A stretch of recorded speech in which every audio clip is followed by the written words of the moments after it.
Hello and welcome to the Power Tools for Coalitions webinar series. I'm Kinkini Banerjee, the Coalition's Relations Director at USBC, and I'm so glad to have you join us for this session. The Power Tools series is organized as part of the USBC's training, technical assistance, and capacity building support for our network of state, territorial, tribal, and community breastfeeding coalitions across the country. Access to these webinars are free and open to all interested coalition leaders, members, breastfeeding advocates, health advocates, or anyone else involved in forming or leading nonprofit organizations in the maternal child health breastfeeding field. And the webinar announcement emails are sent through the USBC's coalition announcement list. And these series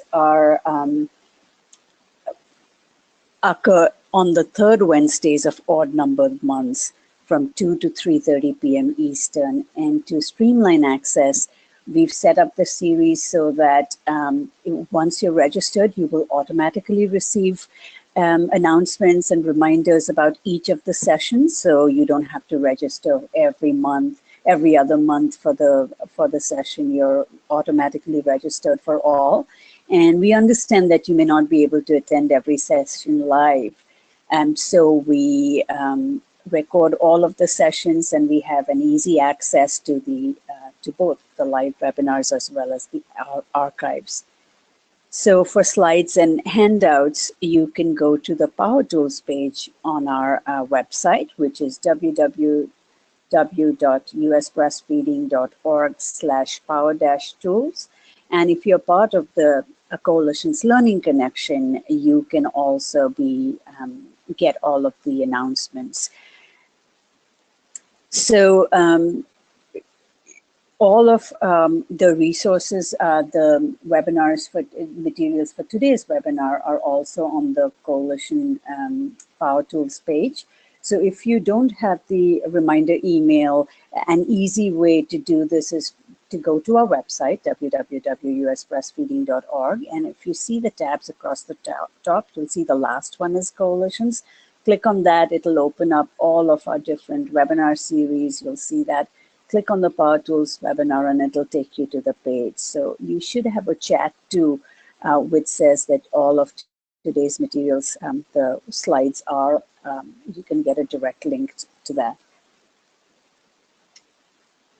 We have a lot of attendees for today's session, so right now we are in listen-only mode, but we want to keep it as interactive as possible. So please submit your questions as you have them during the presentation. We will be allocating about 20 minutes for Q&A and discussion at the end of the presentation, but make sure to send your comments and feedback throughout the session, and I will be sure to pass them on to our speaker.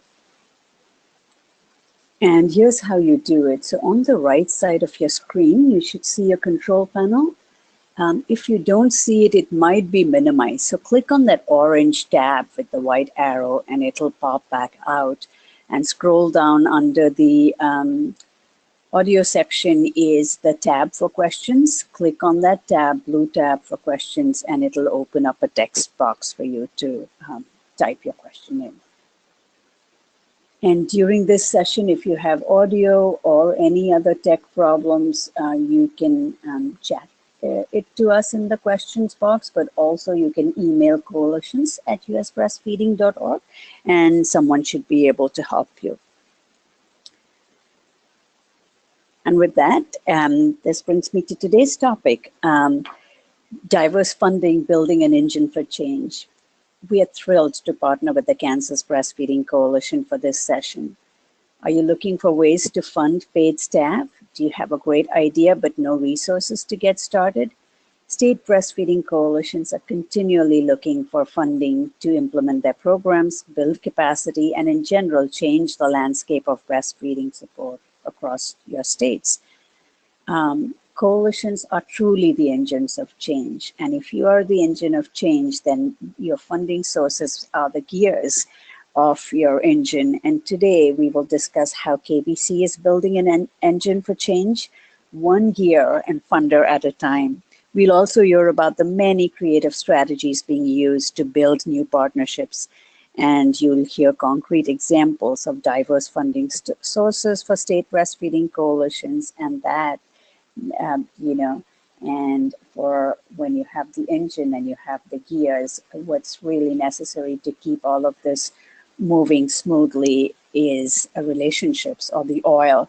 And we are so delighted to have introduced our speaker for today, Brenda Bandy. Brenda Bandy is the Executive Director of the Kansas Breastfeeding Coalition. She's a founding member and past president of the coalition. Brenda oversees all of the KBC's 7 current programs, and as the Executive Director for the Kansas Breastfeeding Coalition, she serves on the Kansas Maternal Child Health Council, which advises the state Title V program. And Brenda is also an active member of the advisory committee for their statewide maternity care improvement program, High Five for Mom and Baby. And I know that many of you use that as a big resource to look at that and model your own state programs around that. Brenda is an international board certified lactation consultant and is a leader's leader. She has been a phenomenal regional rep for the Mountain Plains region, with a strong advocate and voice for coalitions at the USBC table. What can I say about Brenda except that she is unceasingly generous in her time? She's a coach, a mentor, a friend, a guide, or helper, not just to emerging and new coalition leaders, but to veteran leaders. So we thank Brenda for always sharing templates and resources with us, and most importantly, always being willing to learn. So very happy to have Brenda today, and Brenda will be joined by Rachel Sisson, who's the Director of the Bureau of Family Health at the Kansas Department of Health and Environment. Also, Warren Hayes, the Project Manager for the Bureau of Health Promotion at the Kansas Department of Health and Environment, and Melissa Huddleston, Associate Director of the Kansas Chapter of AAP, will be joining Brenda to really demonstrate to us how these partnerships are so vital to the landscape that Kansas is has co-created. So with that, I'm going to turn it over to Brenda. Okay, thank you. Thank you, Kenny, for that very kind introduction and those kind words. And I am so fortunate to have our partners on the phone with me, Rachel, Warren, and Melissa, who are going to talk about their part in our partnership as well. So thank you, everyone, for being on the phone. And I want to make sure that everybody is seeing me okay. So I will assume that we're all looking at my title slide.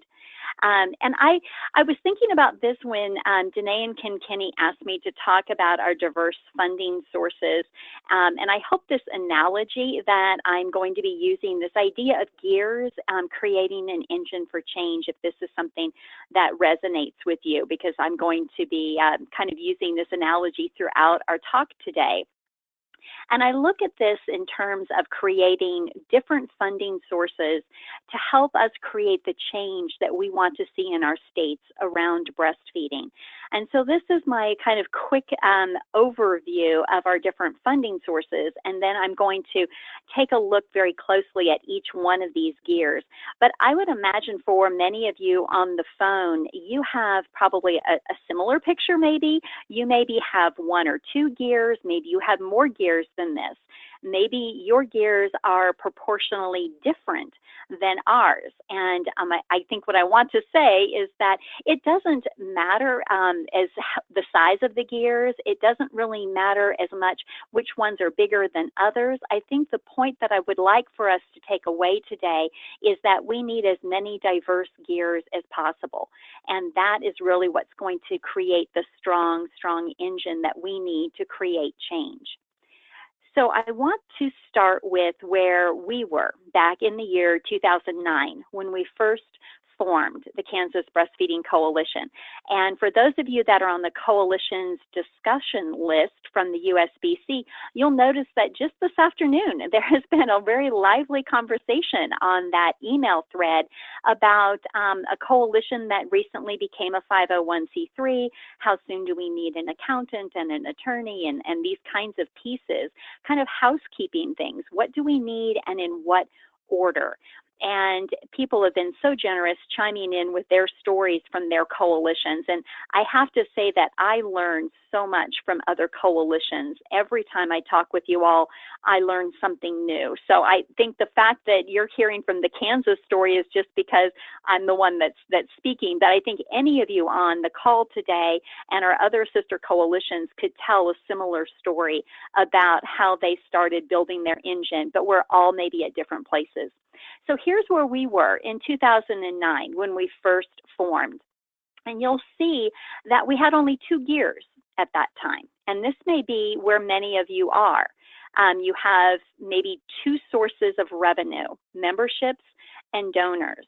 And you'll look at this and you'll think, oh my goodness, look at the revenue for donors. And that was a banner year for us. We had admittedly a large amount of donors in that very first year and a very small amount in memberships. And this is because when we first formed, there was, I think like many of you, you have a core group of leaders who really sees the value and has a vision early on for your state coalition. And they recognized that in order for our state coalition to get anywhere, we needed to become a 501c3. And at the time, there was only one application from the IRS, and it was rather expensive at $850 plus an attorney's fee. So we had 1 or 2 donors that stepped up and donated to the KBC in order to cover those startup costs. So that's what we attribute a big chunk of that large donor pool, the $2,200 that first year, was really to offset and to cover those startup expenses. And then I'd also like to mention our memberships. So here's the story of our memberships over time. Starting in 2009 with the $500, you can see that our memberships have kind of waxed and waned. We had a spike in 2014. I'm not really sure why, but I circled the $1,000 just to give you some perspective that our memberships for our organization have never been a large source of revenue for us. We have intentionally kept it this way. And I know through multiple conversations with other coalitions that everybody's membership structure is slightly different. Some have different categories of membership. Some have like sponsorship memberships. And so for some coalitions, this is a larger portion of your revenue. It is actually a bigger gear for you than it is for us at the KBC. Our leadership team from the very beginning and still today believes that our membership fee should not be the basis, should not be one of our larger gears. We need to have engaged members, but they really give so much of their time and talent to the organization and to the breastfeeding field in general that we really felt that we didn't want to build an organization on the backs of their money as well as their time and talent. So we have intentionally kept our memberships very low, $10 a year. And we actually give away memberships. Every year since 2012, we have hosted a state conference. And anyone who attends the state conference automatically gets a free membership to the KBC for the upcoming year. And that's actually served us very well because they then are engaged, they become members, they receive our communications, and then many go on to renew in following years. And it also helps to build our membership base. So if we had to wait for people to give us the $10, our membership numbers might be down into, less than 80. But because of our conference and our free memberships that we give to the attendees, our membership numbers now are over 160 some, like 166, I think. So that's been our philosophy about memberships, but again, recognizing that every state coalition is going to look different, and this gear is going to be larger or smaller for your particular coalition. So taking a look at donors, here's the story for the KBC for our history of donors. And again, I circled the 4,000 to again put that in perspective for you, that donors has been a fairly smaller gear, a little bit bigger than our membership gear to get things done. But what I think is really striking about this, I think you'll agree, are the spikes. You see the big start spike at 2009, where I told you that we had a couple of donors to help cover our startup costs. But then you'll see another large spike in 2013. And what that story was, what happened that year, was that's when we started getting multiple grants in our accounting. All of a sudden went from an Excel spreadsheet to something that was very complicated. And it became clear that we were going to need QuickBooks or something like that. We happened to choose QuickBooks as our accounting software. So we had a need for infrastructure for the accounting software. We also had the need to have an accountant to help us get that set up, because we wanted to make sure it was set up so we could get the reports we wanted and so forth. So again, we had a very generous donor. In this case, it was a single donor who said, this is a need that the KBC has, and I would like to cover that cost because I think this is a critical piece, this is a critical point of growth, and the donor covered the cost of the accountant's fee and the QuickBooks setup for that first year. So that was a huge spike. And Kenny and I were talking the other day about how nice it is to have donors that step up when there's a specific appeal for a specific need, because so often we have coalitions, we have needs for infrastructures that's not covered by grants. The grants are usually funded only program activities and not our infrastructure. The accounting software is a perfect example to actually administer that grant. So in that case, if you have a specific ask for a donor, that can often reap great rewards. And so that's kind of the story of our donors. And you'll see since 2013, we've just kind of trickled, up and down, usually under $1,000 a year from donations. And again, every coalition is going to be a little bit different than that. So I wanted to talk about becoming a nonprofit, because I feel that in the story of our timeline that we really couldn't go forward with our story. We would be pretty well stuck with two gears, membership and donations. And those donors wouldn't get the benefit of a tax-deductible donation, because we're not a tax-deductible organization until we become a recognized nonprofit from the IRS. So I did want to mention how to go about doing that. We're not going to talk about that because there's a fantastic Power Tools webinar, Navigating the Nonprofit Startup, and Megan Renner walks you through step by step how to do it. I just want to say that to move forward, I really believe that this is an important piece of getting diverse funding, is to actually incorporate and go through the process of becoming a nonprofit. The IRS has simplified this and has recognized small organizations, those with receipts under $10,000, have now been able to process a simplified application, and the fee is only $400. So I encourage you to look at the Power Tools, investigate. That simplified application does not require an attorney, so you shouldn't have any legal costs. You do just need your time to fill out the application and become a 501c3, so you can start creating other gears. So for us, for the Kansas Breastfeeding Coalition, the next gear for us was a rather large one. It ended up being a rather large one. It was foundations, and this was a specifically private foundations that we have here in Kansas. Every state has them. There are private foundations on community levels, within cities, within regions, private foundations within entire states, and of course on the national level. I mean, we can all think of the W.K. Kellogg Foundation and also the Robert Wood Johnson Foundation. So you get the idea that they come in all different shapes and sizes. But for us, our story with foundations begins in 2011. And you'll see that's when we received our first foundation grant. Those of you who went to Coalitions conferences from the USBC back in 2014 may recall presentation that I did with this foundation, and it was called The Best No Ever, because back in 2010, we actually submitted a grant proposal to this foundation, and they said no. But they came back with a question and said, tell us more about breastfeeding. So between 2010 and 2011, we had that conversation. We had multiple meetings, and this foundation recognized that there was a chance to leverage something that we had already started. So this foundation who helped us to really get our start is the United Methodist Health Ministry Fund.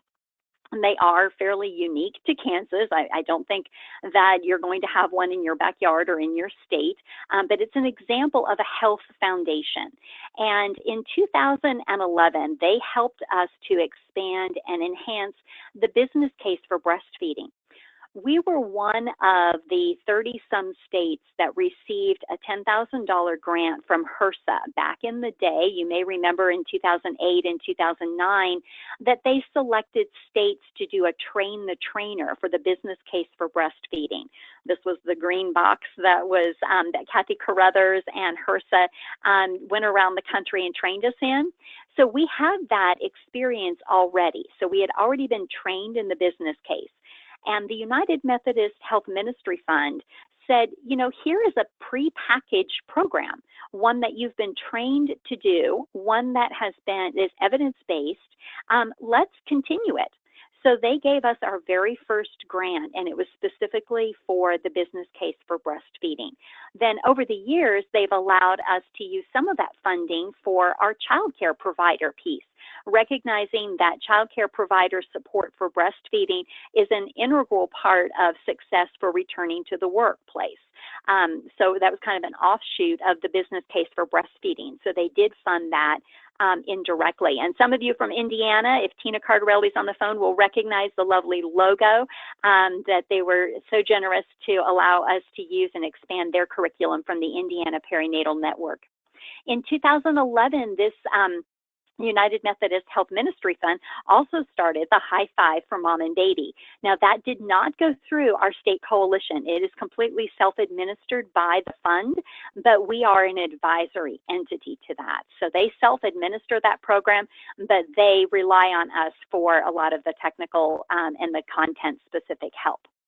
They also, over a 2-year period, provided small grants to the breastfeeding field in Kansas through impact funding model. And these were small $3,000 grants that were given out over a period of 2 years. The Kansas Breastfeeding Coalition received one of those that helped us to support our local breastfeeding coalitions. And then this fund also went on to give grants to 4 other organizations in our state of Kansas to help with breastfeeding. And you're going to hear from one of them in a little while when Melissa Huddleston talks, because they were one of those grantees. So we also have another foundation here in Kansas, kind of a sister foundation, if you will, to the first one, and that's the Kansas Health Foundation. And they started the next year in their support of the Kansas Breastfeeding Coalition. In 2012, they helped us to start the program we called Building Local Breastfeeding Coalitions. And at the time in 2012, we had only 8 coalitions. And you can see this map, which was current as of yesterday, is we now have coalitions covering over 60% of our state. I believe we have almost 30 coalitions, either regional or county level. And that is because the Kansas Health Foundation gave us funding to establish this program, which allows us to give specific help. Sometimes that's me driving out to these coalitions, helping them to start up with their meetings, helping them to facilitate their meetings, giving them project ideas, and so forth. So it's really allowing us to have capacity to support our local coalitions. They also have given us funding for 2 years to create this designation called the Community Supporting Breastfeeding Designation. This is a community-level designation recognizing communities that have a multifaceted support approach to breastfeeding support across 6 sectors. And if you want to know more about that designation, you can go to our website, which I'll show you at the end. But I don't want to go into the projects as much as I want to talk about the funder's relationship to the project. So the Kansas Health Foundation in 2014 and 2015 supported this project.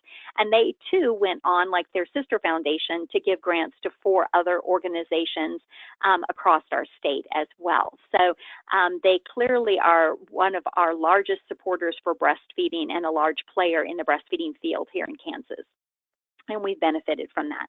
We also have benefited from a relationship with Blue Cross Blue Shield Foundation of Kansas.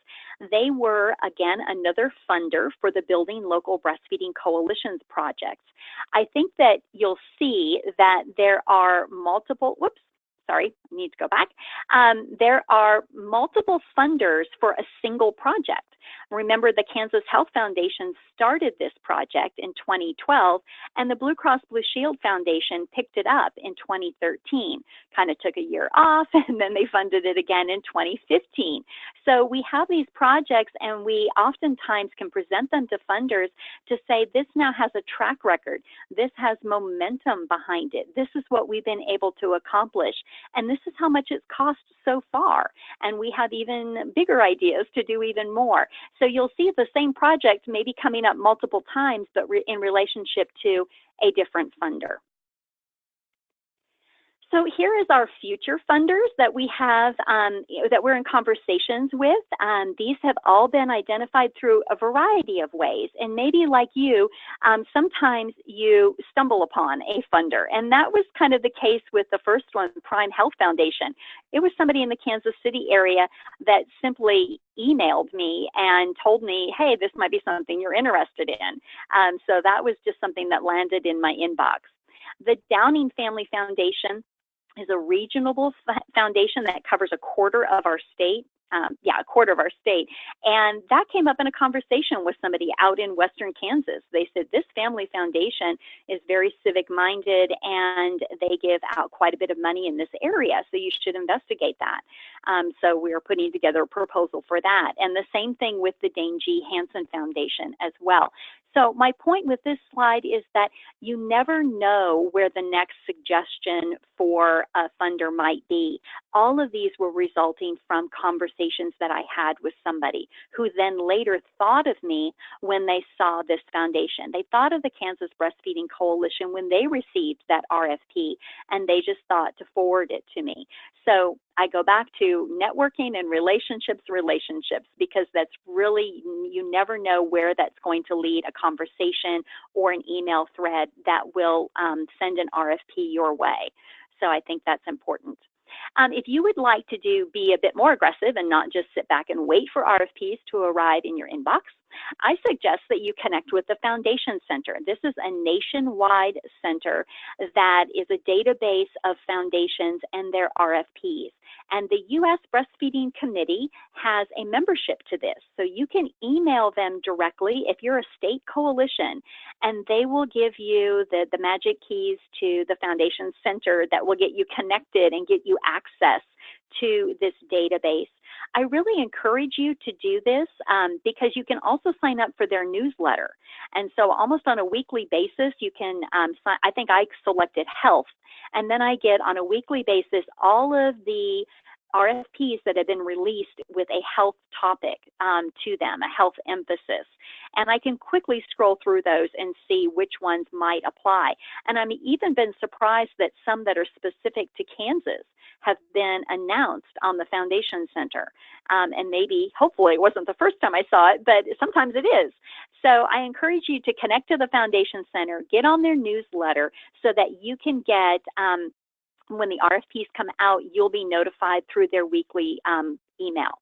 And I think that's really helpful. So I encourage you to go through the USBC so that they can give you access to that. Okay, so at this point then, I want to talk about state agencies. This is the next gear in our engine. And again, for some of you, state agencies are going to be larger or smaller than for others. So I want to walk you through really quick kind of an overview of some of the departments in the state of Kansas. And I would imagine everyone has a similar type of a department. So we naturally think of our Department of Health, and in our state we call it the Kansas Department of Health and Environment, KDHE for short. And this is the one that we're going to be talking about in greater length in just a moment, but it's only one of several departments. So we also have the Kansas Department for Children and Families, DCF, and this is the one that takes care of foster children, the foster care system. It is also the department in Kansas that oversees TANF, T as in Tom, A, N as in Nancy, F as in Frank, Temporary Aid for Needy Families. And I learned a lot about this program from my friends in Oregon, where they actually partnered with WIC to educate the TANF staff about how to help WIC families transition back to work through the TANF program, and educated their staff about the break time for nursing moms law. So I just think it's important we look at these different departments outside of our Department of Health and look at what kind of partnerships. They may or may not have funding for you, but if you do have a funding opportunity, it's nice to be able to say you have a relationship with the state department that oversees the program that you would like to work with. Another state department is our Commission for Insurance, Commissioner of Insurance, and we've had several productive meetings with them. We started with their Consumer Complaints Department to find out if moms were complaining about the coverage for pumps and so forth, and they actually helped us to convene a meeting with private insurers to talk about their coverage for pumps.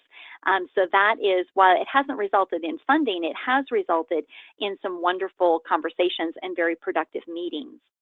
We also have a relationship with the Kansas Department of Education. So we know that this oversees all of our school districts, and we are doing work with our school districts. But I think a little known fact is that the Department of Education also oversees the Child and Adult Care Food Program, CACFP, which is a program for child care providers that are providing food to their children. So it's basically like the school lunch program for child care providers in the child care setting. So those of us that are working with child care providers have to have a relationship with the Department of Education so that we're apprised of the CACFP child care centers, so we can then network with them as well.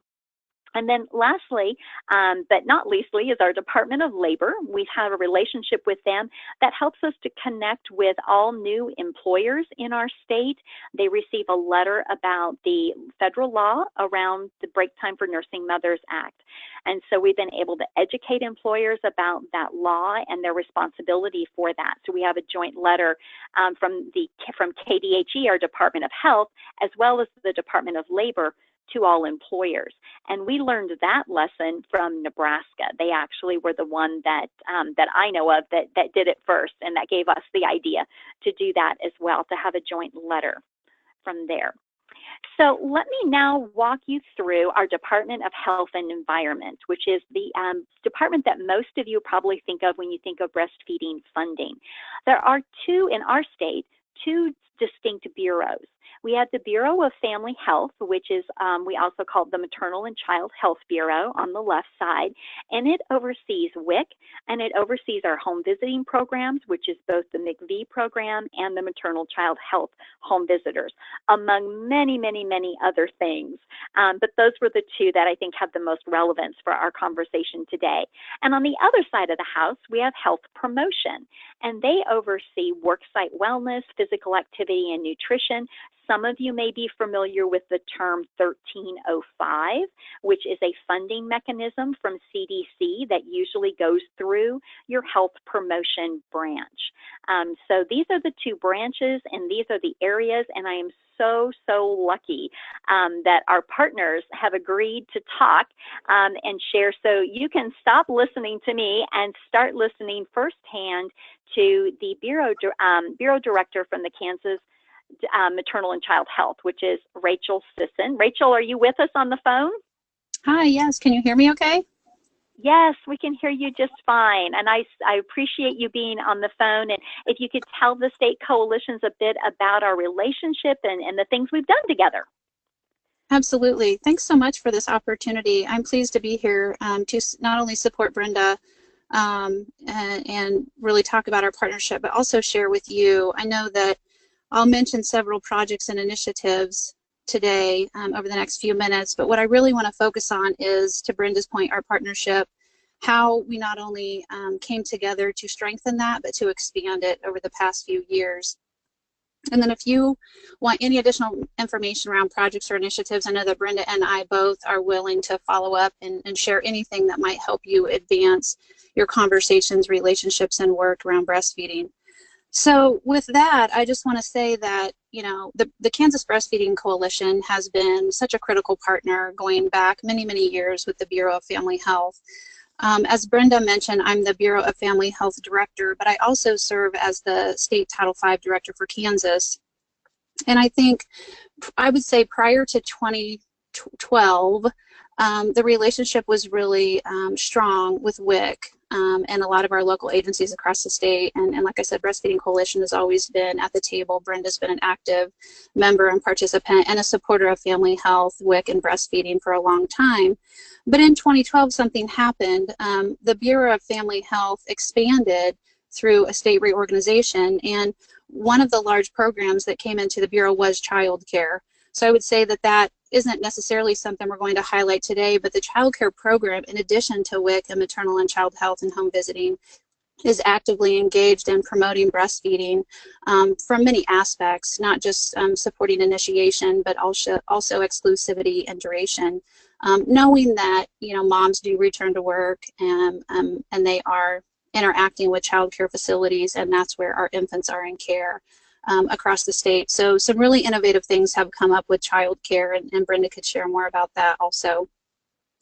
But after that merge in 2012, I think also another thing that happened is Brenda was always present and available, and around 2013 or 14, in my new role as the Title V Director, we embarked upon the statewide needs assessment for maternal and child health. And if you aren't familiar with state Title V programs, one of the requirements is for those programs to lead a comprehensive statewide needs assessment. Clearly, at the national level, Title V, really there's a shared measurement framework and an approach to the work, and that had changed and evolved around 2014 and 15 at the same time that we were conducting our needs assessment. So I have to say that Brenda was aware of this information. She was present. I was a couple years into my role, and she had approached me mainly through the WIC partnership, but I will say that we have come so far in 5 years because we've sat down, we've had conversations. She was actively engaged with the Title V program and needs assessment. As a result of the needs assessment, we identified one of our priority areas and measures would be focused on breastfeeding. Not just the practice of breastfeeding, but the promotion, the education, empowering families, educating professionals, providing training that we know might be needed, for example, with home visitors and those interacting with moms and families right there in the home and at the community level. So Brenda was really, we recognized her and the Breastfeeding Coalition as expanded capacity for us. You know, if we really wanted to achieve our goals under the state action plan, we recognized that we were better together. And so literally the act of Brenda and I sort of sitting down, doing an alignment, assessing everything that the Breastfeeding Coalition offered through programs and activities, and programming on the Bureau of Family Health side, really looking at that state action plan and identifying that there were 3 priority areas out of our 8 in MCH that actually aligned very closely with the Breastfeeding Coalition. So from that point forward, just really thinking about the state priorities, the objectives, the measures, and the strategies, a lot of these projects that you see on the slide here really fell out of that conversation and that relationship. It takes a certain mindset, it takes readiness and willingness to partner. I think that's why we've gotten so far. So I appreciate the coalition's approach to, you know, sort of really broad thinking and transparency and understanding that we kind of have to be everywhere in the community where the family is, and make sure that there's infrastructure and support from the professional standpoint as well. So in summary, I say all that just to say that I think really the coalition's involvement in the needs assessment and inserting themselves in the family health work and letting us know as the Title V program that they can provide a lot of support. And that we're better together. So expanded really from WIC, and one of the projects I'm most proud of is the Community Supporting Breastfeeding Project, and Brenda mentioned it, but this is where we really look at the family health programming across and see that breastfeeding is just really a cross-cutting area of priority work for us, and that's why from the family health perspective, we've approached the work as such with the coalition. So anytime we sit down and think about breastfeeding or talk about that, not only are we advancing the work within the state action plan under the state priorities, but we're really trying to figure out where at the community level mom might need support, you know, during pregnancy, at the hospital, after discharge, and during the postpartum period and beyond. So there's a lot of partnerships that we have to think about. There's a lot of settings at the community level, including hospital settings. So we're working on some projects there with the coalition as well. But this really all just centers on the goals that we have and strong alignment and being thoughtful about conducting meaningful work to reach our shared goals. The 2-hour prenatal breastfeeding curriculum, that's something too. I think one of the things that's really great about our partnership is when we invest in something, we do it for the long term. We think about infrastructure supports, we think about sustainability, and I would say that our partnership has evolved from around 2014 to now, from a project-based support to a systems support and systems change support. And if you look at the list there on the slide at the bottom where we've come, like we're still working together on all of those projects, but we have finally decided that capacity support and investing in that in the coalition through Brenda's executive director position is helping us reach our goals. Promotion is broader at the state level, outreach is stronger. We're able to do more alignment in order to get to where we want to be in Kansas for breastfeeding. So that is that marked change, I think, over really probably 3 to 5 short years, is that project-based to systems change. And that's what we were hoping to achieve through this alignment and integration of our programming and our services, and thinking about breastfeeding as not a WIC program role, but it's really maternal and child health in the broadest sense of the word, and that includes a lot of partners, and that work must be approached collaboratively. So I guess that's what I'll say for now, Brenda, if there's anything else you want to add. Well, no, I think you did a lovely job. Thank you so much, Rachel, for walking us through what it looked like on your side of things. I think it's helpful for everyone to hear from your perspective why this partnership has been so beneficial. So I know you're super busy, and I appreciate you being able to share that with us. And so I understand you're not going to be able to stay on for the Q&A at the end, but if anybody has a specific question for Rachel, I would be happy to forward that to you. So Rachel, thank you so much for sharing.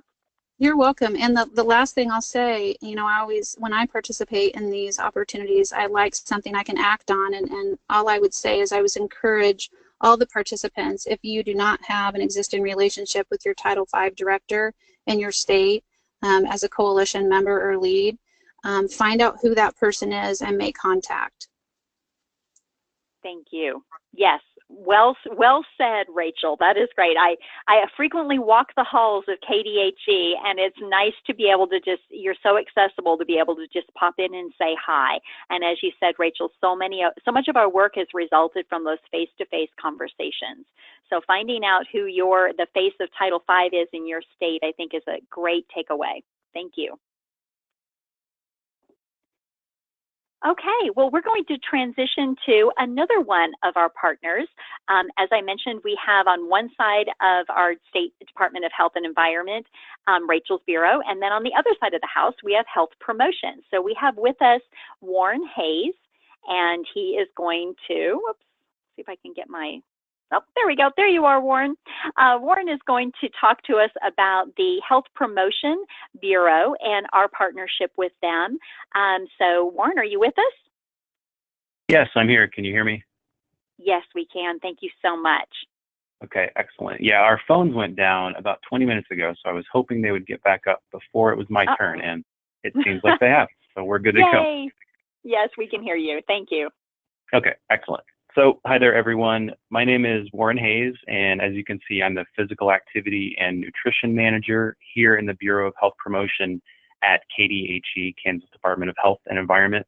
And I'm also happy to be here today to tout our very successful relationship with Brenda and with the KBC, and to see the positive impact that her and their work have had on work sites and communities across the state of Kansas. And I want to sort of walk you through a timeline of our growing collaboration with KBC over the past few years. And we as a Bureau have worked with the Kansas Breastfeeding Coalition since 2013 to address workplace support for breastfeeding as part of our 5-year 1305 collaborative agreement with the Federal Centers for Disease Control. And that is to address and manage chronic disease across the state of Kansas. And we selected workplace support for breastfeeding as one of our strategies. And we also report progress and accomplishments to the CDC on that on an ongoing basis.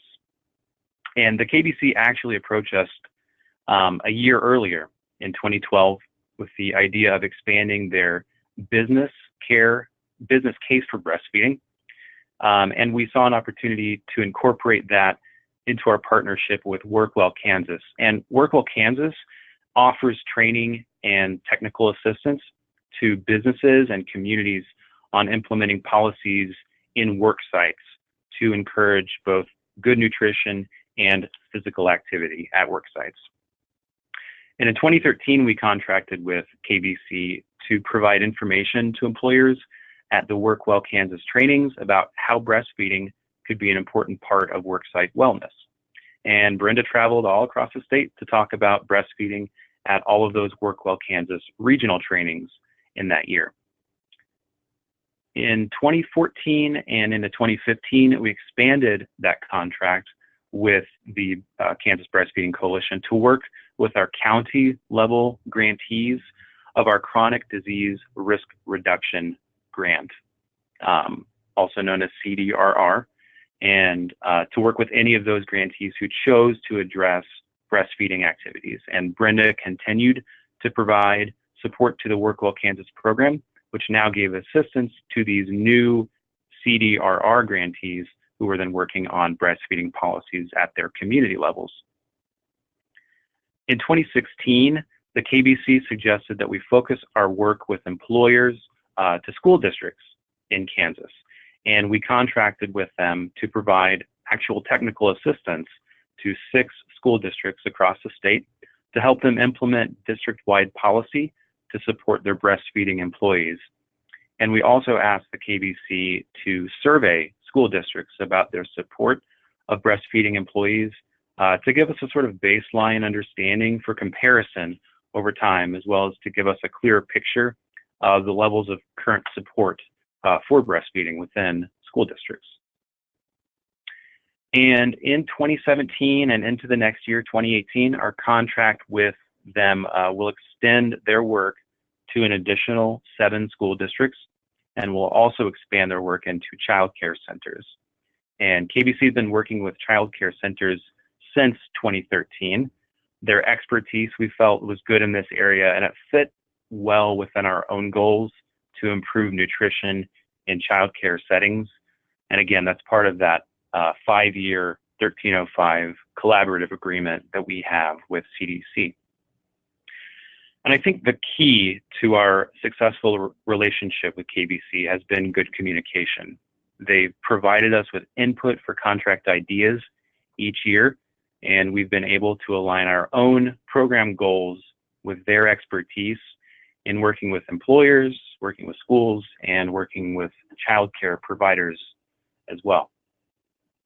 And so our department provides KBC with contacts to those grantees, school districts, employers, and crucially, of course, we give them funding as well. KBC then provides the knowledge and expertise in policy, systems, and environmental changes relating to breastfeeding support. And our work with KBC has allowed us to leverage that CDC funding to address our grant goals, which then helps to build the capacity of the KBC. And then all that helps to positively impact the state of breastfeeding in work sites and communities across our state.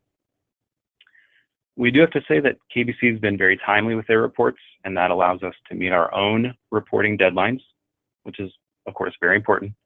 They provide data about their work and impact in ways that we can use for our own internal and external reporting needs. And we really do appreciate having a collaborative partner who helps us meet our grant goals, but most importantly is also able to maximize that funding that we provide to improve worksite support for breastfeeding. And, you know, we've seen the KBC's capacity grow over these years of partnering with them, contracting with them, and we're proud of being part of that growth. I think they've probably picked up some skills from us along the way, things like GSI mapping and survey design. And my bureau has learned a great deal about the importance of support for breastfeeding at the worksite and community levels, and we're really pleased to have made it a priority these last 5 years. And I wanted to end my portion today with 5 specific ideas for how other state coalitions could approach their state health departments to begin discussing, you know, a contract for a project or staffing and capacity. So the first item I wanted to mention was it's important to know who to talk to, whether that is what individual person, what bureau or office or division in your state health department you would need to approach. Well, the question is, how do you do that? And no two states are exactly the same. So it's important to ask either among your network for their contacts at the state health department, or to just do some research on your own. You know, find out organizational structures on your state health department's website. Reach out to any, you know, contacts that you find through their website that you think might be interested. And I do have to say that cold calling or cold emailing, however you want to term it, that can work. It can really help to get the ball rolling and find out who the right people to talk to are. Sometimes these people are looking for you at the same time, and it's just up to you to make the first move there. So the second item I wanted to leave you with was it's important to know what the state health department needs. So your coalition's needs have to be complementary with the state health departments. If they're not working on breastfeeding policies and they can't be persuaded or nudged in that direction, there's probably not going to be an opportunity for partnership at the time. So it's important to find out what grants or programs they're currently working on. And one or more of those might even align with what your coalition can do. In fact, I think the next few months are really a prime time to reach out to your state health department. We have 2 big grant cycles between the states and the CDC, and they're both ending in 2018. So that 1305 program ends in June, at the end of June, and the 1422 program ends in September of next year.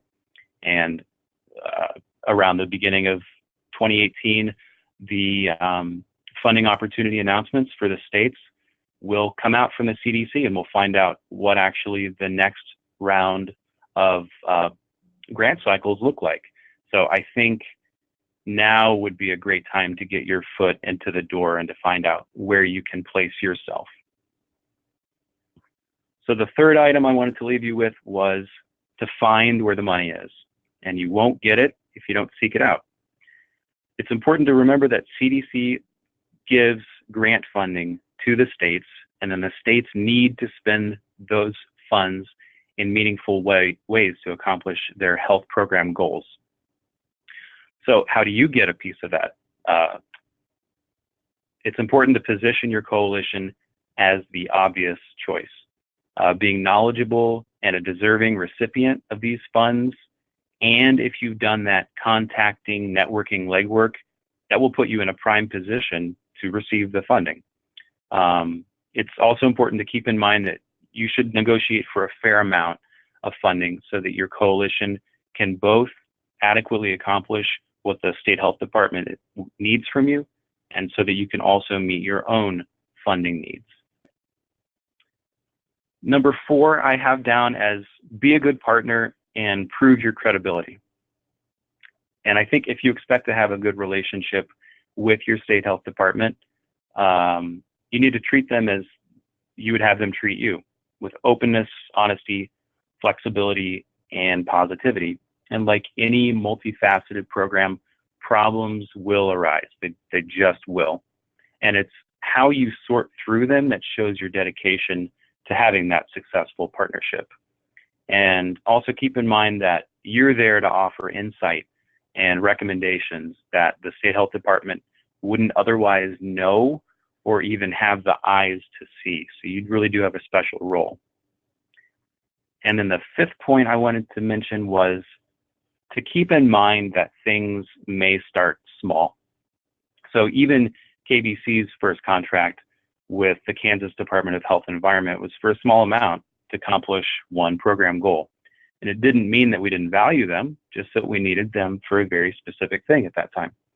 And they proved their credibility to us in that first year. And each year thereafter, we've sought them out for new and varied program activities. And so that, Brenda, brings me to the end of my piece. And I actually do plan to be around for the end of the presentation. So if there are questions at that point, I'm happy to answer them, or now if there are any. Okay, well, thank you, Warren. That was well said. Oh my goodness, I can't imagine being able to say that any better, and I'm so glad that they got to hear it directly from you. You touched on so many points. I feel like we could kind of wrap it up right now, and thank you for making yourself available not only now, but at the end for Q&A. So I want to make sure that we have plenty of time for that, because I just saw a chat from Rachel that she's staying on as well. So I know that many state coalitions will have questions for the both of you. So thank you so much, Warren. I'm going to get through the rest of the slides so people have a chance to ask you questions. Thanks. Okay, so thank you to Rachel and Warren for talking about their perspectives as state agencies. I just wanted to end this section with the state agency gear to show you how our history of income with state agencies is on the rise. But it didn't start until 2013. And I really do believe that it's going to continue to rise. And hopefully a common thread that you heard throughout Rachel and Warren's comments was about relationships. How many times we communicate and communicate and communicate. And sometimes it's a formal meeting, sometimes it's emails, maybe I'm forwarding them something from the USBC Weekly Wire that just says, hey, here's a new thing I thought you might be interested in. So I'm constantly in communication with them. When I'm in the building, I make a point to stop by and say hi and check in with them. I just can't say enough about the opportunity to communicate. So this is kind of where we are today with state agencies, and it is one of our larger gears for this.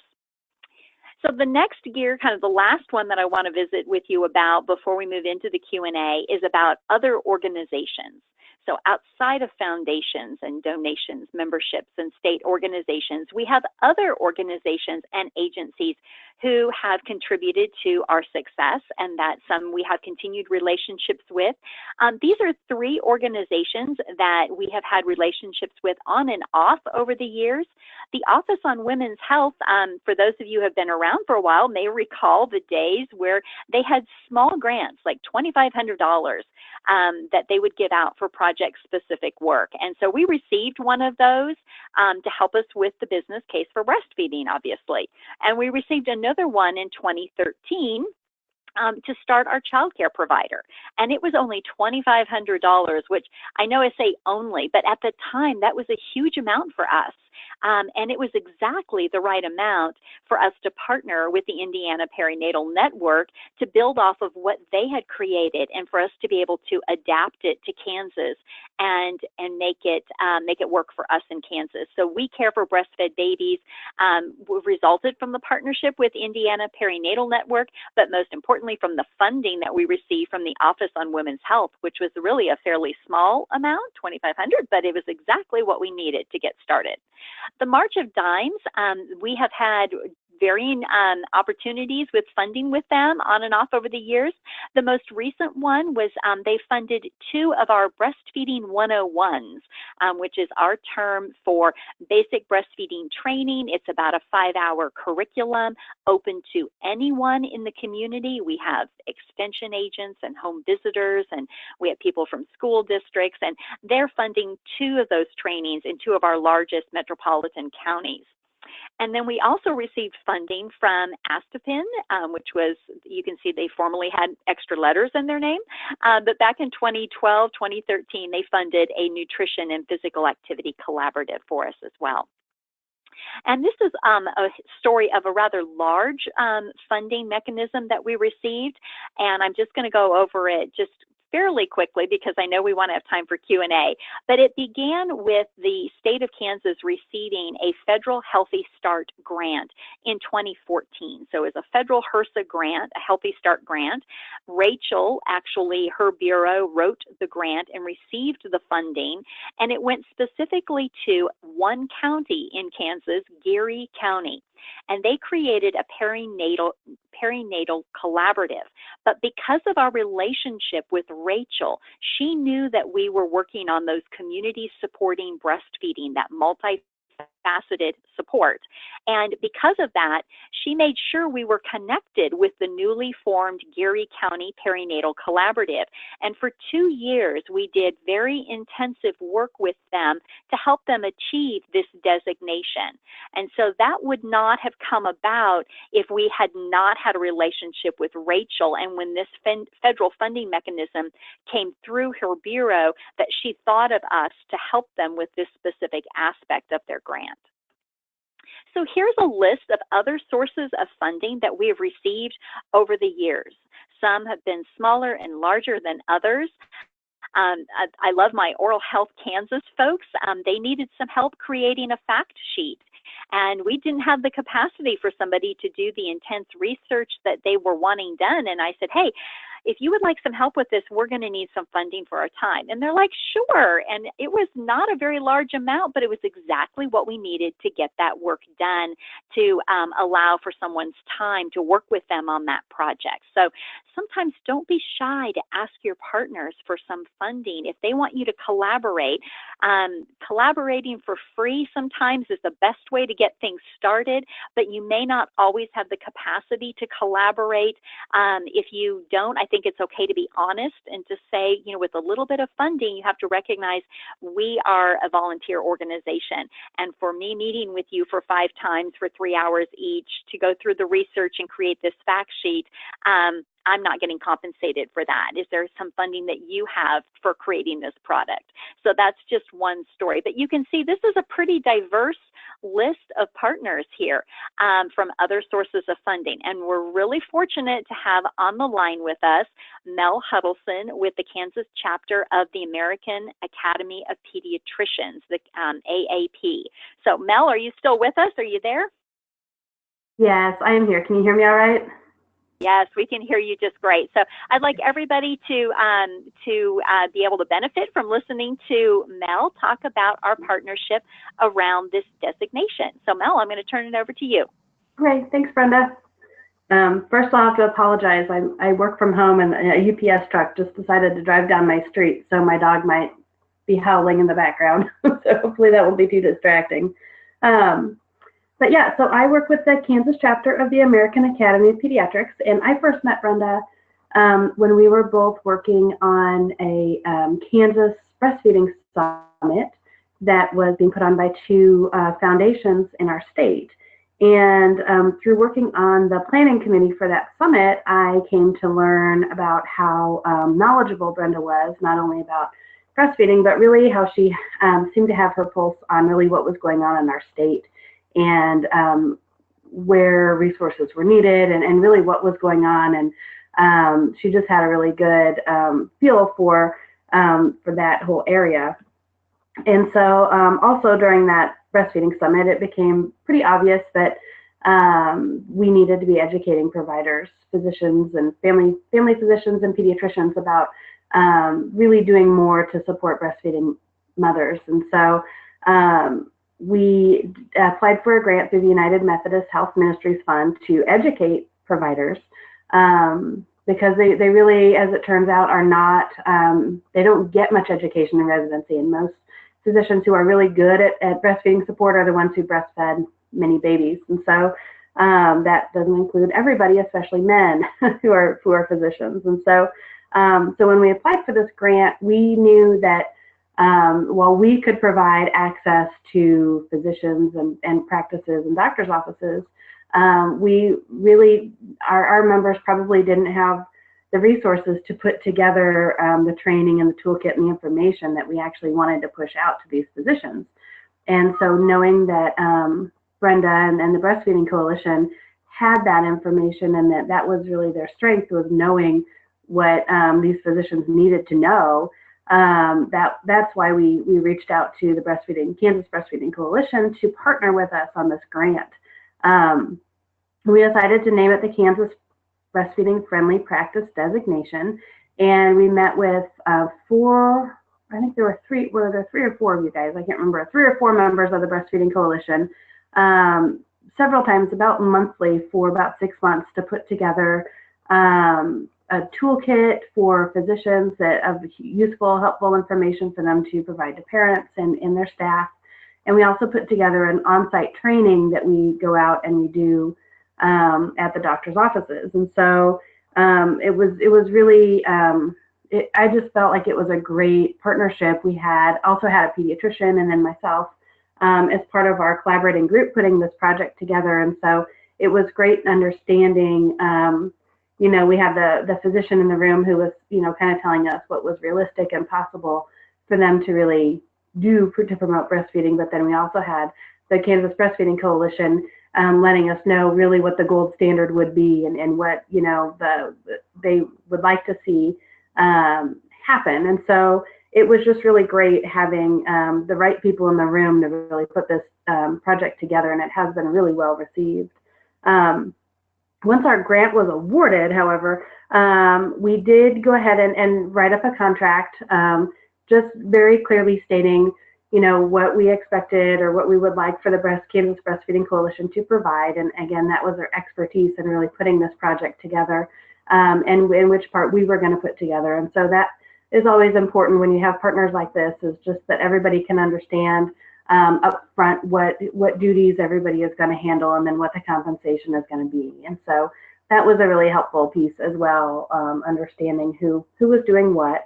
And then a really big part of this project, and another big piece that we realized that the Breastfeeding Coalition could offer that we obviously could not, was every time we go into a practice throughout the state, Brenda contacts the local Breastfeeding Coalition, and they have a representative attend the training and let the physicians know, and the nurses, what resources are available in their community. And that has probably been, beyond the education that we provide, that has been really the most useful piece of this whole project, is partnering up these physicians with the local resources. Because first of all, they love knowing that they don't have to know everything, that there is somebody around who really can provide the support that their patients and their mothers need. But they also, most of the time, they had no idea that those resources existed. And so it's just been really great to see those partnerships throughout the state come together just because of this project. And we would not have had access to those people without going through the Breastfeeding Coalition. So it's been really great being able to use their network and our network together to really strengthen breastfeeding support throughout the state. And so I guess if I were to give advice on reaching out to organizations like ours, I just, first of all, networking is huge. I would not have even really known the Kansas Breastfeeding Coalition was around if I had not been a part of the planning meetings for that summit. And I really wouldn't have understood, you know, the wealth of knowledge that they could provide us for this grant. I'm not sure we would have reached out to them if we hadn't met and known what they did.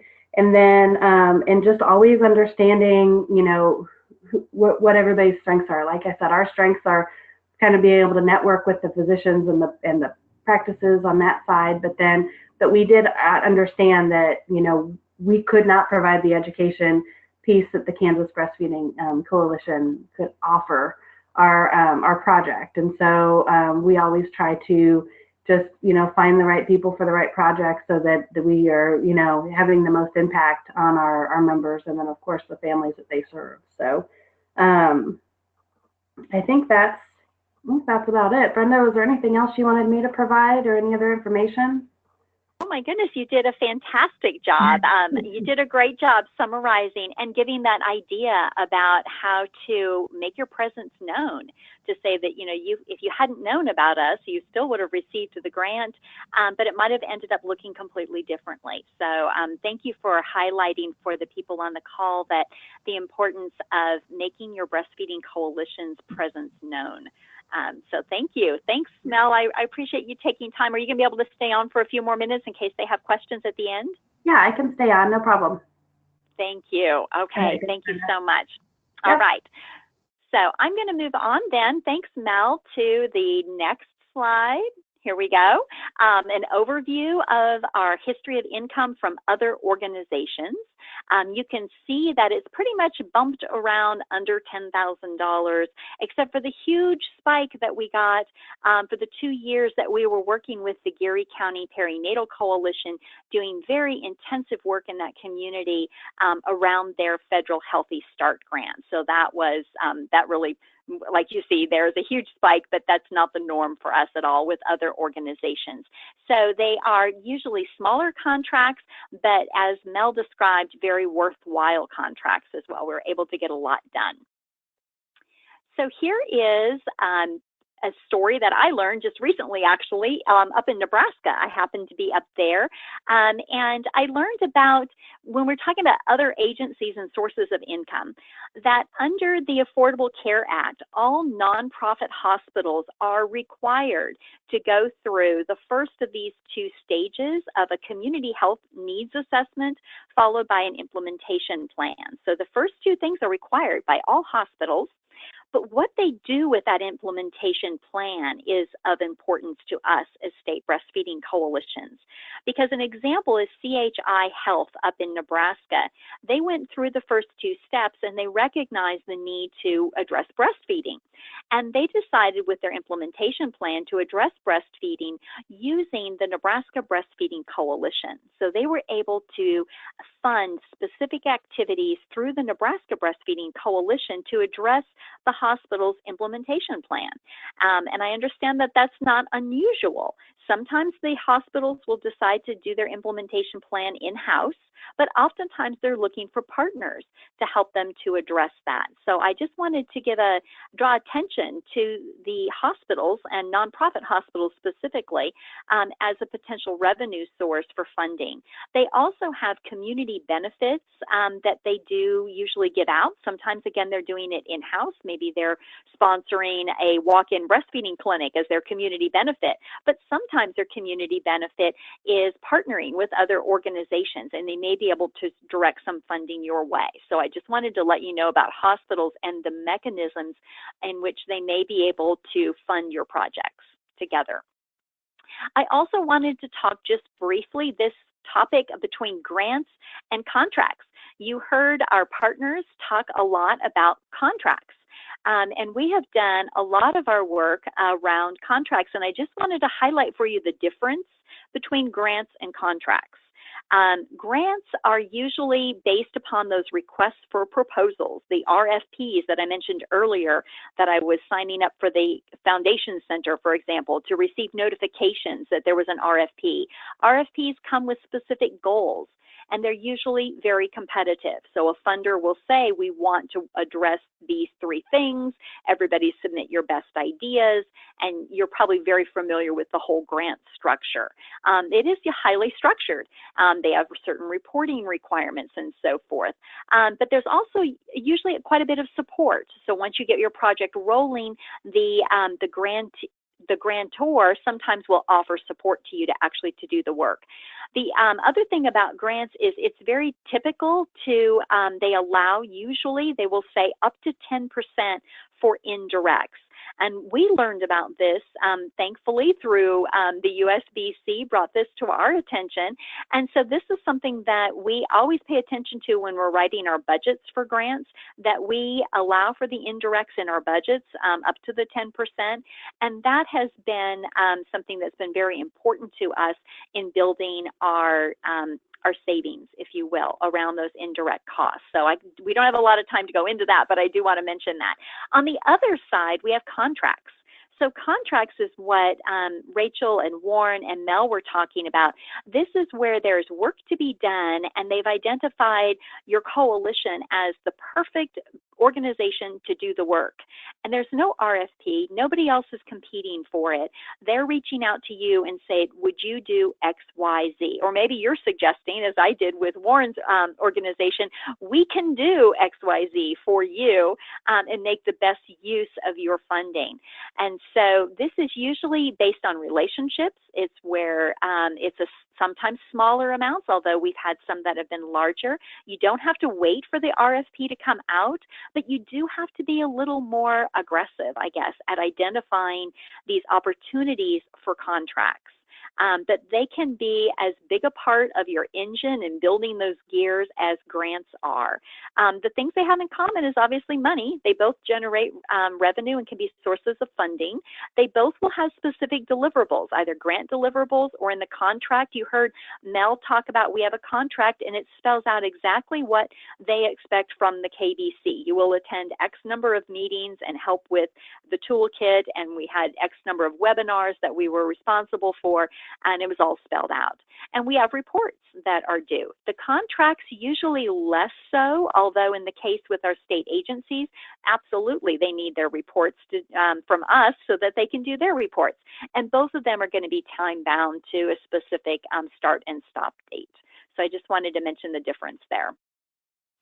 Okay, so contracts, just briefly what to look for, that scope of work. Who's going to do what and by when? That definitely needs to be spelled out, especially when it's come about from a very organic, collaborative kind of relationship, like in the case of with Oral Health Kansas. I had to kind of stop and say, wait a minute, we've met 3 times now. This is clearly taking a lot of my time. Can we just step back and outline exactly what you're expecting? How many more meetings? What do you expect from the KBC? And then we had to talk and negotiate with payment. And again, like Warren said, being realistic, what exactly do you need to do that work? And then something else to address is when the work is done, who owns the material? So in a perfect example is with the toolkit that we helped to create with the AAP, with Mel.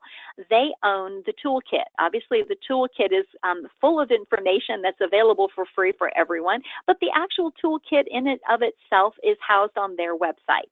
Now, in the example with our 2-hour prenatal breastfeeding curriculum that we created under contract with Rachel's Bureau, we were very clear that we wanted both entities to own it. So we own it as well as Rachel's Bureau, which means that if we have entities, like we have hospitals, we have schools that will approach us and ask for a 2-hour prenatal curriculum, if they're within Kansas, we can share it directly with them because we're co-owners of that. So just make sure you think through that ahead of time. There's this great legal checklist from the USBC Power Tools that can tell you more about that. Here are some more resources from grant writing. There's been 2 power tools on introduction to proposal writing, and the foundation also has a free kind of a course, a training that they offer, and you have to sign up for that, but it is free. So I just wanted to give a shout out for the power tools webinars on grant writing. There is also, I think, admittedly, some of you may be going, she's completely missed the boat on this, this, and this. And you're absolutely right. We have untapped funding opportunities.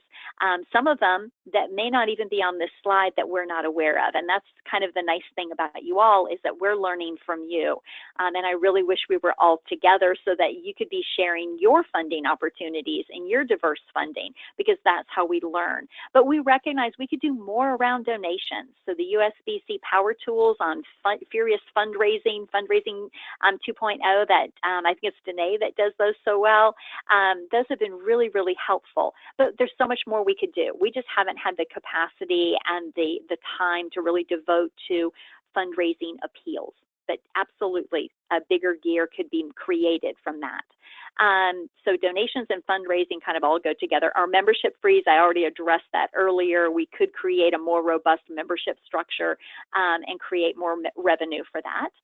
Business sponsorship is something else that some of the coalitions out there have shared with me, that they have got some hospital systems that have come on board at more of a sponsorship level rather than an individual level. And that I just learned on a call yesterday with Brianna Warner up in North Dakota about some great foundation matching funds that they're getting up in North Dakota. So this whole idea of matching funds through fundraisers is another opportunity. And of course, conferences. And I always think of Nebraska, I'm not Nebraska's, but California's great annual breastfeeding conference that they put on, which can be a revenue source for the state coalition. Sometimes you have partners, but obviously state coalitions can put those on and receive a portion of the proceeds from conferences as well. So these are things that we're not actively doing in Kansas, but I know that many of you are, and I just wanted to make sure that we mentioned that. So here's where our engine is today. This is a snapshot picture of all of our gears, some bigger than others, but each one is crucial. Even the most smallest gear of our membership fees, we couldn't get anywhere without that gear. So everyone, whether they're big or small, plays an important role in what we're able to accomplish. So I wanted to share with you where we are today, and this is over time. I tried to portray how our gears have kind of built on each other over time that have allowed us to increase our revenue over time, starting with memberships and donors, adding foundations, other agencies. State agencies came on board in about 2013, 2014, and then we continue to look at who the next funder might be, or what other funding mechanism might be out there that we're not tapping into right now. So this is just an idea of kind of what our trajectory is like. And then I want to end by talking about what I really see as what's getting things done, and that are the lovely people that you see in this picture, and those that couldn't be there. These are our local breastfeeding coalitions and our partners. They are truly the engine or the oil for the engine that we've been creating. All of those gears would be stuck in place if it were not for the people that are passionate about this topic, that make everything move and get things done. And I know that Martha Hagen, some of you may know Martha Hagen, she's our state breastfeeding coordinator. She really wanted to be on this call and speak to this, but she would like for me to tell you that what she most appreciates about the KBC, and whether it's our board members, our local coalitions, is that we get out there and talk about the KBC. To anyone and everyone, and literally anyone and everyone. Our willingness to talk, whether it's to small groups, at conferences, one-on-one. When I'm at conferences, I always joke I can make the connection to breastfeeding with just about anybody in the room, whether they're there for some other purpose or not. So take advantage of making your board members, your coalition members, ambassadors, and say, what can you do to make a connection? Because you're really planting a seed. Nothing may happen for maybe years until somebody forwards an email with an RFP that results in a new gear being built. And so I really believe that the relationships, the networking is really what has made for our success and our continued success. We have a lot of momentum going, and it's because of these lovely people that you see before you that were at our conference. This is taken from our annual state conference that was just October 13th of this year. So, and with that, I am going to wrap it up with my contact information, and I know I didn't save quite as much time as maybe we would have liked for questions. So I will see, I'm going to check in with Danae and Kenny to see if we have other questions that have come up. Great. Thank you so much, Brenda, Warren, Rachel, and Melissa for this absolutely terrific session. Just so packed with great information. And as you can see, as Brenda said, it's really all about relationships. And as as Warren and Rachel and Melissa so eloquently demonstrated, that you really need to be proactive in building and investing in these relationships and how that is. I was going to say, you need the kind of leadership that this is just such a shining. I'm reading one of the comments here, Brenda, which says, this is an incredible webinar. The trust between all of you as partners shines bright.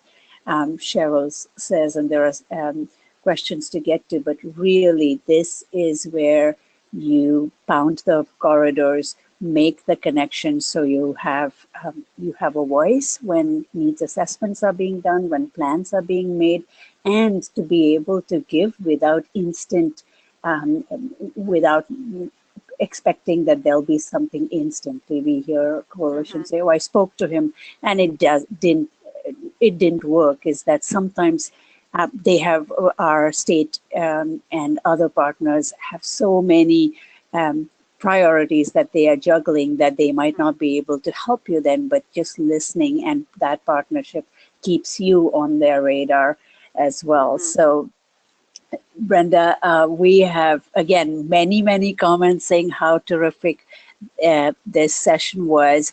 One of them is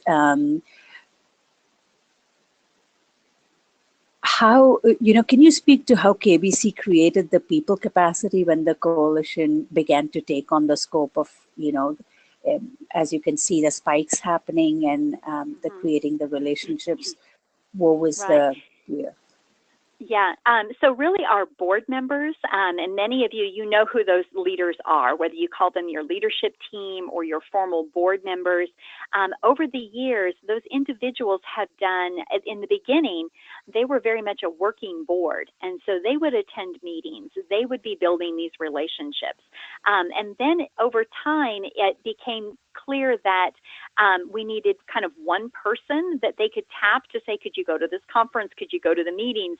So they would be the individuals that would make the connection, and then I would go to those meetings. And then we have added a couple of people onto our staff. If you go to our website page, you can see we have 3 other staff members now that do specific projects. So we've built our staff capacity based on programs primarily. And then with Rachel's bureau having that vision for the executive director position, which allows me to then work outside of programs, which over the years had been very constraining to say, I just didn't have the time outside of that.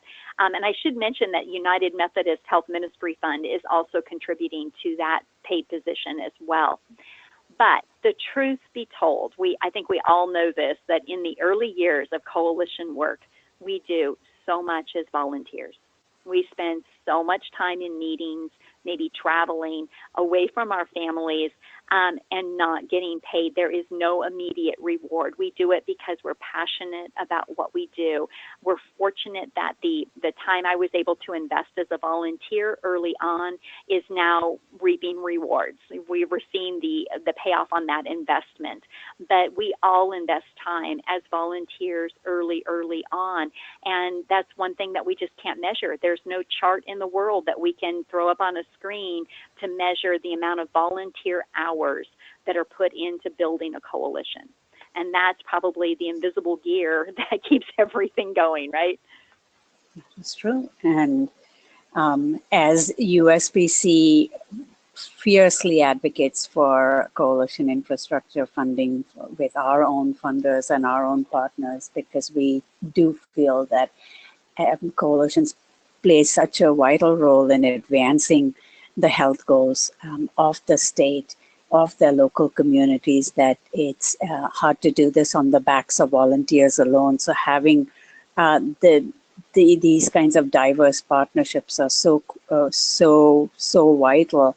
But yes, to have at least one designated position per coalition is needed to coordinate these efforts and manage the large group of volunteers. So yes, we will continue advocating for funding, because this really, I mean, you see such a direct correlationship to the funding and the scale and scope of the projects you can take on, and the scale of the impact as well.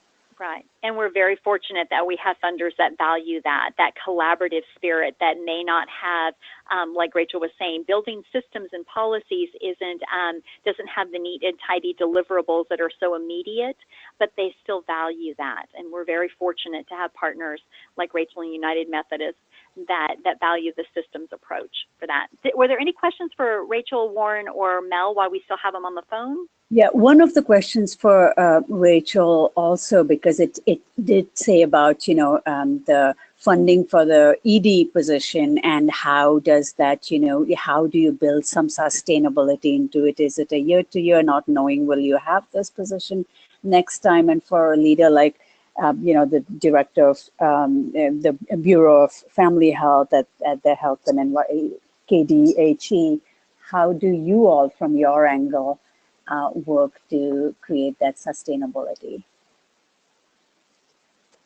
Yeah, so Brenda, do you want me to respond to that? I can. That'd be great. Okay.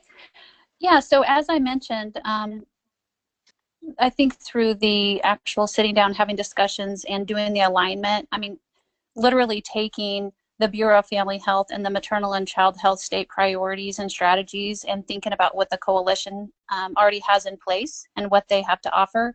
It wasn't always about building something new. I think one of the things we've gotten really good at in Kansas is looking at existing infrastructure, activities, and programs, and how do we scale up, expand, go deeper. And that's really what happened with the coalition. We've taken some small projects, but they have resulted in either additional funding or they've been tied into larger projects where there's other funding. So let me speak to the executive director specifically.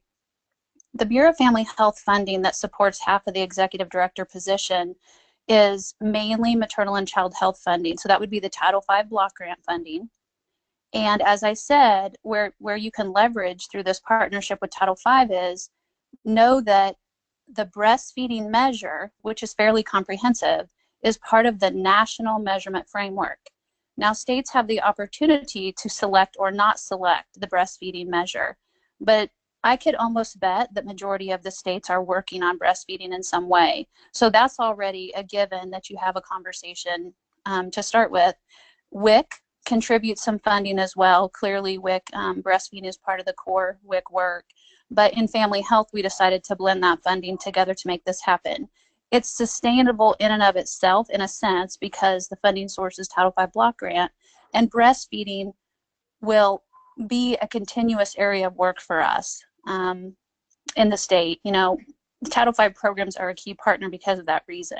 They're really focused on maternal and infant health outcomes, and breastfeeding will always be one of those areas of work. I will just throw another plug in for Brenda. One of the reasons why our small projects have turned into larger projects and statewide initiatives, even dappling over in the safe sleep area. Many of you know, based on research, that breastfeeding and safe sleep are issues that are tied, and we really need to address both to reach our maternal and child health outcomes. So Brenda knows that research, she brings it to the table. That is one of the reasons why we're investing in the coalition as an executive director capacity support, because we don't have folks on staff that have that expertise or have the time to bring that to us as far as one of the many health priority areas. So it's looking at your funding source and making sure that we're making wise investments at the state level, and that's funding that will always be granted to the state health department, kind of what Warren was speaking of. The 1305 and the 1422 funding streams. Breastfeeding, will not come and go as far as worksite wellness per se, but it's definitely core work for WIC and Title V, and that is why I encourage you to really know your state action plan for maternal and child health in your states and make those connections and sit down and talk about where to start. Well said, Rachel. I appreciate that. Yeah, and I did want to address the timeline because somebody had asked you, how do you know you're going to have the position from year to year? Rachel thought of that at the very beginning, and we have a 5-year agreement about this position, but it is a 1-year contract. So every year we have a new contract, so we're able to kind of tweak those deliverables, if you will, tweak the reporting periods. So it's year-by-year basis, and there is this overall catchphrase in there that if something goes horribly wrong at the state health department and they just don't have the funds, then they're not obligated to honor the contract. So there is kind of that out clause. And I should mention, we were able to leverage Rachel's investment in this position with United Methodist Health Ministry Fund to say, hey, they're committed for 5 years, and they said, okay, we will too. As long as they pay, we will pay. If they stop, we'll stop. So we have kind of like a matching fund, if you will, from the United Methodist Health Ministry Fund for this position, and they just kind of go hand in hand. Great, thank you. That's just such great strategies. And I wanted to say, we don't have specific questions for Warren and Mel, but I have to share these comments which said, Warren, thank you so much for how the specific 5 ideas you gave. We know our states are wondering about the 1305 and what's going to happen next year. And we will, thanks to your advice, we will be good partners, prove our credibility, and we'll find out, what needs to be done in a meaningful way, get in touch with our state partners right now. So really thinking of it from not just what the coalition wants, but what does the State Department need, and how can the coalition partner in that very intentional way with that. So thank you for that, Warren. And Mel, again, another comment saying that they would definitely be connecting with their state chapter of the AAP to explore, because as you said, breastfeeding, safe sleep, there are just provider education. There are just so many ways in which coalitions can be connecting as well. So we are out of time.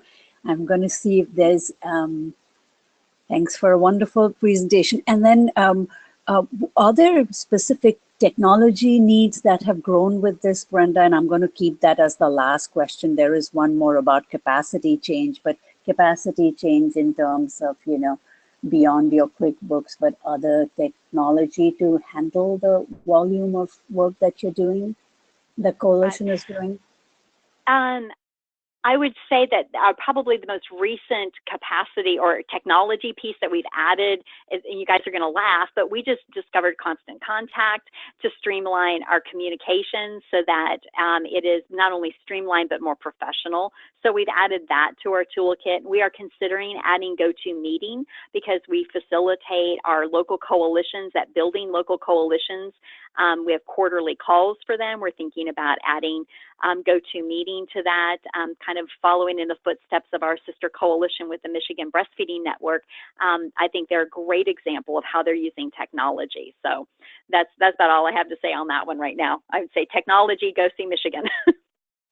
Great, thank you. And I can say on behalf of USBC that our staff team is here to help you with each of these. Brenda already mentioned a lot of the power tools and other webinars that have happened, but we do a lot of one-on-one support as well. So whether you're writing a grant, whether you're doing a strategic plan where you can integrate your, really integrating and operationalizing your program impact with your fiscal impact, we are there for things like that. And if you go to the CLC and see all the membership benefits that you can get, there's a lot. And one very key thing that Warren brought up about important to know who to speak to in your state.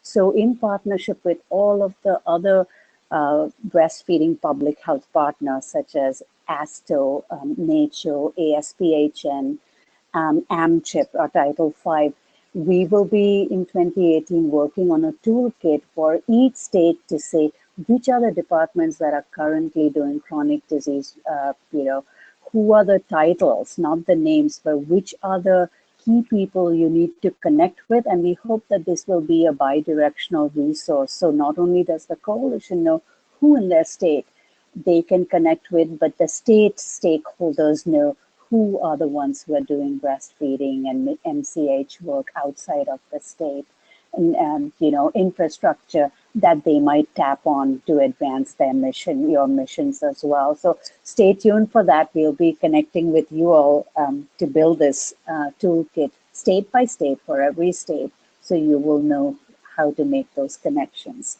So with that brings us to the end of today's session, and the work we do, as Brenda And our speakers, Rachel, Warren, and Melissa, so clearly announced this is all about partnerships, coordination, and collaboration. So as we continue to work that we do, please keep in touch with us and connect with us on the CLC discussion forum, learn, and many thanks to Brenda and the team for a terrific presentation. And until next time, goodbye. Thank you. Thanks. Bye-bye. Thanks, everyone.